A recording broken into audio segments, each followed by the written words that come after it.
Assalamualaikum warahmatullahi wabarakatuh. Di sini saya mempresentasikan tugas saya yaitu pengembangan teknologi informasi.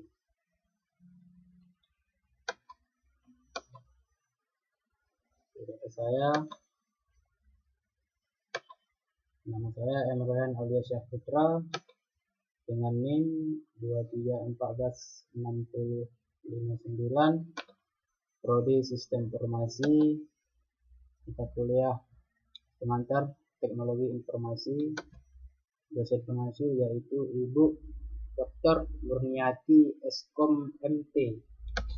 Saya kuliah di Universitas Abdiatama. Nama saya yaitu Batu Nopal, Kecamatan Barat, Kota Sekitar. Nah, adapun pertanyaan diberikan oleh dosen pengasuh saya, yaitu yang pertama adalah jelaskan perbedaan antara RAM (Random Access Memory) dan ROM (Read Only Memory) dari segi fungsi dan volatilitas. Dari segi fungsi, RAM (Random Access Memory) RAM digunakan untuk menyimpan data sementara yang sedang diproses oleh CPU, Central Processing Unit. Ini termasuk program yang sedang berjalan dan data yang dibutuhkan saat ini. RAM bersifat read yang berarti data dapat ditulis dan dibaca berulang kali. Dari segi fungsi ROM (Read Only Memory), ROM di sisi lain digunakan untuk menyimpan instruksi atau data yang perlu tetap ada tanpa perubahan, seperti firmware sistem atau instruksi awal untuk booting. Isinya biasanya tidak berubah dan hanya dapat dibaca. Dari volatilitas RAM bersifat volatil yang berarti data yang disimpan di dalamnya akan hilang saat daya mati. Ini berarti RAM tidak dapat menyimpan data secara permanen. Dari volatilitas ROM (Read Only Memory), ROM bersifat non-volatil yang berarti data yang disimpan di dalamnya akan tetap ada bahkan saat daya dimatikan. Oleh karena itu, ROM dapat menyimpan data secara permanen.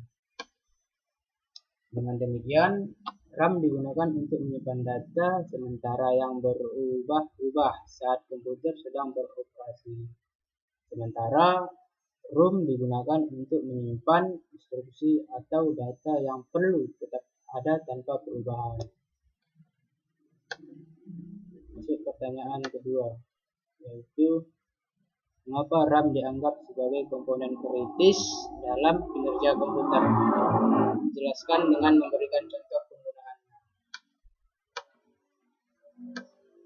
RAM dalam Memory. RAM dianggap sebagai komponen kritis dalam kinerja komputer karena perannya yang sangat penting dalam menentukan beberapa lancar atau efisien sebuah sistem komputer berjalan. Beberapa alasan mengapa RAM begitu vital adalah: 1. Akses yang cepat. RAM memiliki kecepatan akses yang jauh lebih tinggi daripada penyimpanan yang jangka panjang seperti hard disk atau SSD. Ini memungkinkan CPU untuk dengan cepat mengakses data yang dibutuhkan untuk menjalankan program atau melakukan operasi tertentu. 2. Kapasitas sementara. RAM menyediakan kapasitas penyimpanan sementara untuk program dan data yang sedang digunakan saat ini. Tanpa RAM yang cukup, komputer mungkin tidak dapat menjalankan aplikasi atau proses yang membutuhkan banyak memori. 3. Multitasking. RAM memungkinkan komputer untuk menjalankan beberapa program atau tugas secara bersamaan dengan lancar. Semakin banyaknya RAM yang dimiliki oleh sebuah sistem, semakin banyak program atau tugas yang dapat dijalankan secara bersamaan tanpa pengurangan kinerja. Contoh penggunaan RAM yang kritis adalah saat menjalankan aplikasi atau permainan yang membutuhkan banyak sumber daya.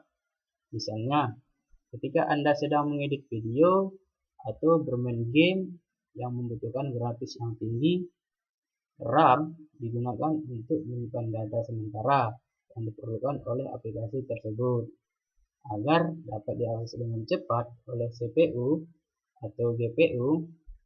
Jika RAM tidak mencukupi, kinerja aplikasi atau permainan bisa menjadi lambat atau bahkan menyebabkan crash. Masuk pertanyaan ketiga, yaitu apa fungsi utama dari ROM dalam komputer dan mengapa isinya tidak mudah diubah. ROM, Write Only Memory. Fungsi utama dari ROM, Write Only Memory, dalam komputer adalah menyimpan instruksi atau data yang perlu tetap ada tanpa perubahan, seperti firmware, sistem, atau instruksi awal untuk booting. ROM memiliki beberapa fungsi kunci. 1. Menyimpan firmware. ROM sering digunakan untuk menyimpan firmware yang diperlukan oleh perangkat keras komputer. Sepertinya ya BIOS, Basic Input Output System pada motherboard. BIOS memungkinkan komputer untuk melakukan booting dan menginisialisasi perangkat keras saat sistem dinyalakan. Kedua, instruksi penting. ROM juga digunakan untuk menyimpan instruksi-instruksi penting yang diperlukan oleh sistem operasi atau perangkat lunak lainnya untuk berjalan dengan benar. Ini termasuk instruksi awal untuk booting sistem operasi atau perangkat lunak tertanam embedded software yang dikendalikan oleh perangkat keras tertentu. Isi dari ROM tidak mudah diubah, ya karena ROM dirancang untuk menyimpan data yang tidak berubah atau sulit diubah. Ini dilakukan dengan cara memprogram data ke dalam chip ROM selama proses fabrikasi, dan setelah itu data tersebut biasanya tidak dapat diubah secara langsung oleh pengguna end user. Oleh karena itu, ROM cocok untuk menyimpan data yang perlu tetap ada tanpa perubahan, seperti firmware atau instruksi awal yang diperlukan oleh sistem komputer. Masuk ke pertanyaan keempat, yaitu jelaskan mengapa C memiliki kecepatan akses yang lebih cepat dibandingkan RAM dan bagaimana ini mempengaruhi kinerja komputer.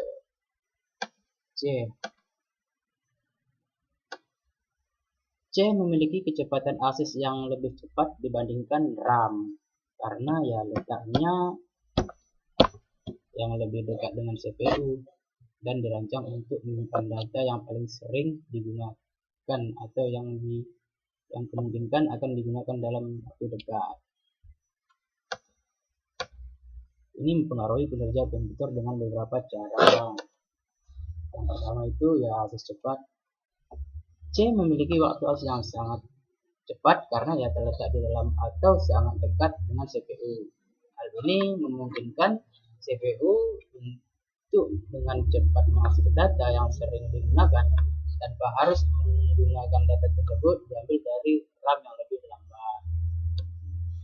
2. Mengurangi latensi. Dengan menyimpannya data yang paling sering digunakan di chat, CPU dapat mengurangi latensi yang terjadi ketika menunggu data yang diambil dari RAM. Ini membantu meningkatkan responsivitas sistem secara keseluruhan. Ketiga, yaitu meningkatkan throughput. Dengan mengurangi waktu yang diperlukan untuk mengambil data, C dapat meningkatkan throughput sistem secara keseluruhan, memungkinkan CPU untuk bekerja lebih efisien dan menangani beban kerja yang lebih besar. Keempat, meningkatkan efisiensi dengan menyimpan data yang paling sering digunakan C. CPU dapat mengurangi jumlah akses RAM yang diperlukan, mengurangi beban pada RAM dan mempercepat kinerja sistem secara keseluruhan. Dengan demikian, penggunaan C yang efektif dapat secara signifikan meningkatkan kinerja komputer dengan meminimalkan latensi dan mempercepat akses ke data yang diperlukan oleh CPU. Pertanyaan yaitu 5. Bandingkan hard disk HDD dan solid state drive SSD dari segi kecepatan akses, kapasitas, dan keandalan. HDD juga ini dia SSD. Berikut adalah perbandingan antara hard disk drive HDD dan solid state drive SSD dari kecepatan akses, kapasitas, dan keandalan. Dari kecepatan akses, HDD hard disk drive menggunakan piringan magnetik yang berputar untuk menyimpan dan mengakses data, karena perlu menunggu rotasi piringan untuk mengakses data. Waktu akses HDD cenderung lebih lambat dibandingkan SSD. Dari kecepatan HDD, bagaimana pula dengan kecepatan akses SSD solid state drive? Solid state drive tidak memiliki bagian bergerak dan menggunakan chip memori flash untuk menyimpan data, karena tidak ada bagian mekanis yang bergerak. SSD memiliki waktu akses yang jauh lebih cepat daripada HDD. Kapasitas. Dari segi kapasitas, HDD hard disk drive biasanya memiliki kapasitas penyimpanan yang lebih besar dibandingkan SSD dengan harga yang lebih terjangkau. Ini membuat HDD masih menjadi pilihan yang baik untuk menyimpan data dalam jumlah besar dengan biaya yang lebih rendah per gigabyte. Dari kapasitas, SSD solid state drive memiliki batasan kapasitas yang lebih rendah daripada HDD pada saat ini, terutama untuk model-model yang dengan harga yang terjangkau. Namun SSD dengan kapasitas yang lebih besar semakin umum tersedia meskipun dengan harga yang lebih tinggi. Dari keandalan, HDD hard disk drive memiliki bagian mekanis yang bergerak seperti piringan yang berputar dan kepala pembaca penulis. Hal ini membuat HDD lebih rentan terhadap kerusakan akibat goncangan, getaran, atau keausan mekanis seiring waktu. Sedangkan SSD solid state drive tidak memiliki bagian mekanis yang bergerak sehingga lebih tahan terhadap goncangan dan getaran. Selain itu, SSD memiliki umur pakai yang lebih panjang karena tidak terpengaruh oleh keausan mekanis. Namun, chip memori flash dalam SSD memiliki batasan siklus tulis baca yang dapat mempengaruhi umur pakai SSD. Itu dari segi keandalan SSD. Nah, secara keseluruhan, SSD umumnya lebih unggul dalam hal kecepatan akses dan keandalan. Sementara HDD lebih unggul dalam hal kapasitas dan harga per gigabyte. Pilihan antara HDD dan SSD tergantung pada kebutuhan dan preferensi pengguna serta anggaran yang tersedia. Yaitu pertanyaan ke-6. Jelaskan apa itu virtual memory dan bagaimana sistem operasi menggunakan virtual memory ketika RAM tidak cukup. Virtual memory adalah mekanisme yang digunakan oleh sistem operasi untuk memperluas kapasitas memori fisik komputer dengan menggunakan sebagian dari penyimpanan sekunder. seperti hard disk atau SSD. Sebagai tambahan utama RAM, ketika RAM tidak cukup untuk menampung semua data yang dibutuhkan oleh program yang berjalan, sistem operasi menggunakan virtual memory dengan cara memindahkan data yang tidak aktif atau jarang digunakan dari RAM ke penyimpanan sekunder dan sebaliknya. Proses ini disebut sebagai swapping atau pegging, di mana data yang tidak digunakan secara aktif disimpan dalam file swap atau peg file di penyimpanan sekunder. Ketika data tersebut diperlukan lagi, sistem operasi akan memindahkannya kembali ke RAM. Meskipun menggunakan virtual memory memungkinkan sistem operasi untuk menjalankan lebih banyak program atau proses secara bersamaan daripada kapasitas RAM yang tersedia. Penggunaan virtual memory juga dapat memperlambat kinerja sistem karena akses ke penyimpanan sekunder biasanya lebih lambat dibandingkan dengan RAM. Itu dia. Pertanyaan 7. Apa itu flash memory dan mengapa media penyimpanan ini populer untuk perangkat portable? Flash memory adalah jenis memori semikonduktor non-volatile yang menggunakan teknologi flash untuk menyimpan data secara elektronik. Ini berbeda dengan RAM yang bersifat volatil, yang berarti data akan hilang saat daya dimatikan. Flash memory di sisi lain dapat menyimpan data tanpa memerlukan daya listrik dan akan tetap ada bahkan saat daya dimatikan. Media penyimpanan yang menggunakan flash memory seperti USB flash drive atau virtual memory dan SSD solid state drive populer untuk perangkat portable karena beberapa alasan.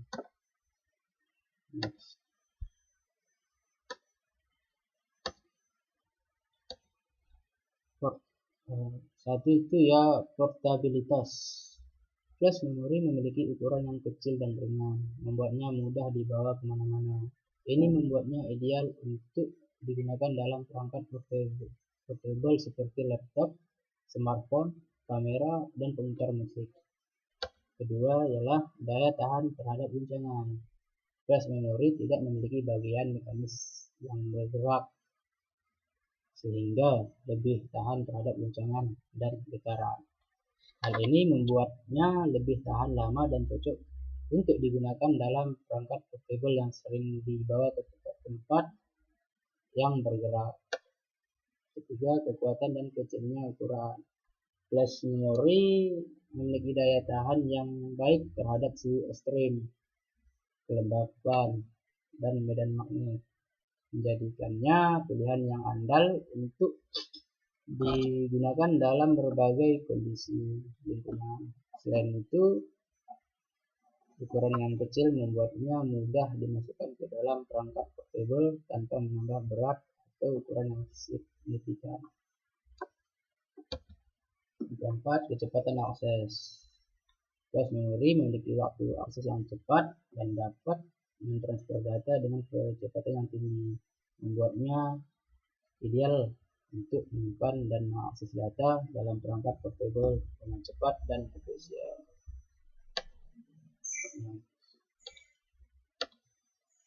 Ini dia gambar compatibility penggunaan flash memory dengan perangkat yang sangat portable.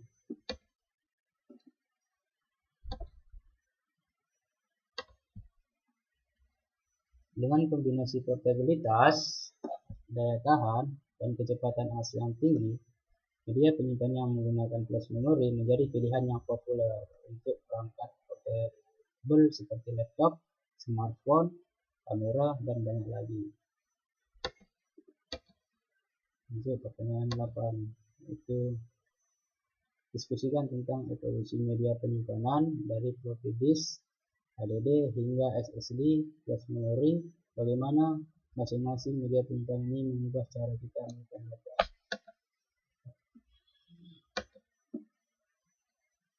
Evolusi media penyimpanan dari floppy disk, HDD, hard disk drive, hingga SSD solid state drive, dan flash memory telah mengalami perubahan besar dalam cara kita menyimpan data.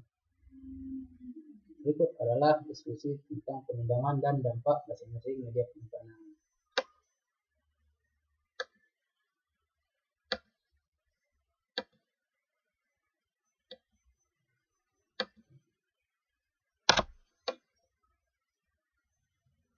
Itu floppy disk.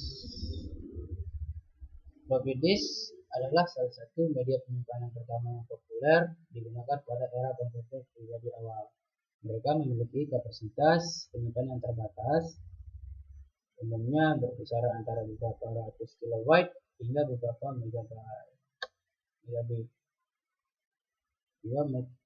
Penggunaan floppy disk mengubah cara kita menyimpan dan mentransfer data dengan memberikan kemampuan untuk menyimpan dan membawa file dari satu komputer ke komputer lain dengan mudah.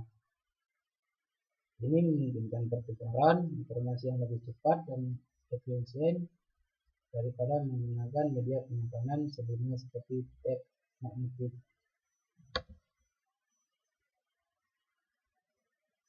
Ada lagi hard disk drive (HDD). HDD adalah media penyimpanan yang menggunakan jaringan magnetik yang berputar untuk menyimpan data. Mereka menawarkan kapasitas penyimpanan yang lebih besar daripada floppy disk dan kecepatan akses yang lebih baik. Perkembangan HDD mengubah cara kita menyimpan data dengan memberikan kemampuan untuk menyimpan jumlah data yang lebih besar dalam satu perangkat dan meningkatkan kecepatan akses sehingga data dapat diakses lebih cepat.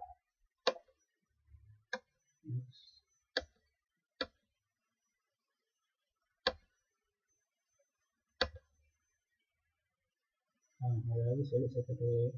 SSD adalah media penyimpanan yang menggunakan chip memori flash untuk menyimpan data.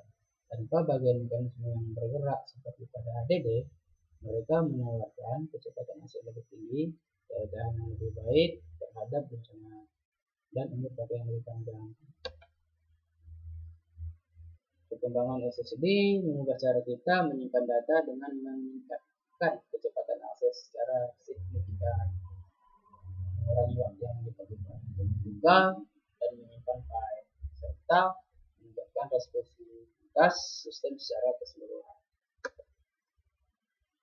Kemudian flash memory. Flash memory adalah jenis memori semikonductor dan volatil yang menggunakan teknologi flash untuk menyimpan data. Mereka hadir dalam berbagai bentuk seperti USB flash drive, kartu memori, dan SSD. Flash memory mengubah cara kita menyimpan data dengan memberikan portabilitas yang tinggi, kecepatan akses yang cepat, dan daya tahan yang baik terhadap guncangan dan getaran. Mereka lebih menjadi media penyimpanan yang sangat populer untuk perangkat portable seperti laptop, smartphone, kamera, dan banyak lainnya.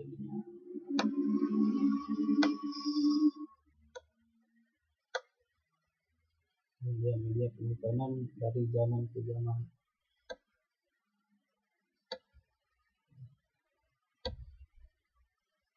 Secara keseluruhan, evolusi media penyimpanan dari floppy disk, HDD hingga SSD dan flash memory telah mengubah cara kita menyimpan data dengan meningkatkan kapasitas penyimpanan, kecepatan akses, portabilitas, dan keandalan. Ini memungkinkan kita untuk menyimpan dan mengakses data yang lebih efisien dan nyaman daripada sebelumnya. Jadi generasinya itu berbeda ya, semakin tahun.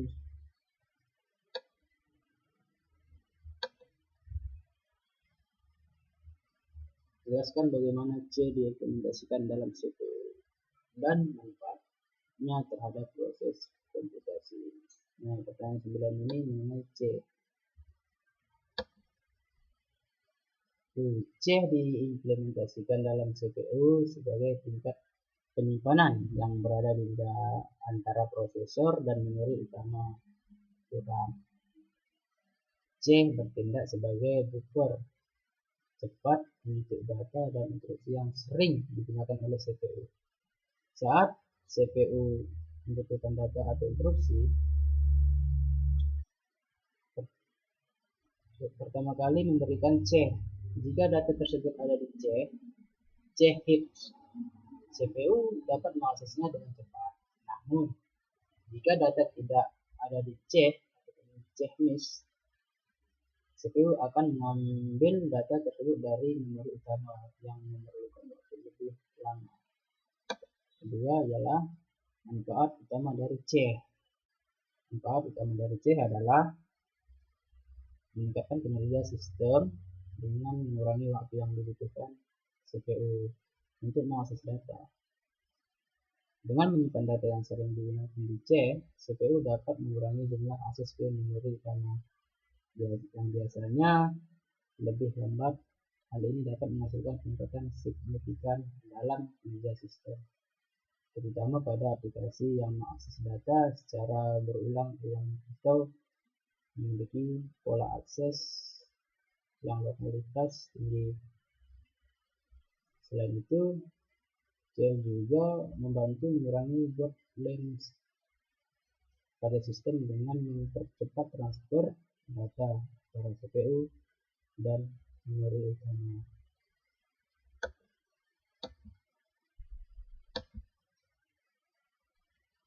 Di pertanyaan 10, diskusikan tentang penggunaan virtual memory dalam sistem komputer modern dan batasan-batasan yang ada pada penggunaan virtual memory. Nah, di virtual memory ini merupakan komponen kunci dalam sistem komputer modern karena yang memungkinkan sistem untuk menjalankan lebih banyak program atau proses secara bersamaan daripada kapasitas RAM yang tersedia. Berikut beberapa kegunaan utama virtual memory. Karena itu yang memungkinkan multitasking. Dengan menggunakan virtual memory, sistem operasi dapat mengalokasikan ruang memori untuk beberapa program atau proses yang berjalan secara bersamaan. Bahkan jika total memori yang diperlukan lebih dari yang tersedia. Nah, kedua ya, memori yang lebih besar. Virtual memory memperluas kapasitas memori yang dapat diakses oleh program. Ini memungkinkan program untuk memanipulasi data set yang lebih besar tanpa terbatas oleh jumlah fisik RAM yang tersedia. Penyediaan memori bersama.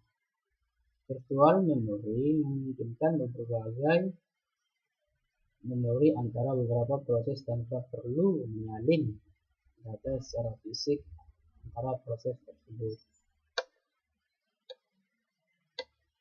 Namun, ada beberapa batasan yang terkait dengan penggunaan virtual memory, yaitu penurunan kinerja.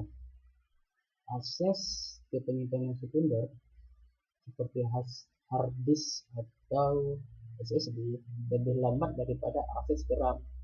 Jadi, ketika sistem menggunakan virtual memory, kinerja dapat mempengaruhi karena waktu yang dibutuhkan untuk mengakses data dari penyimpanan sekunder lebih lama.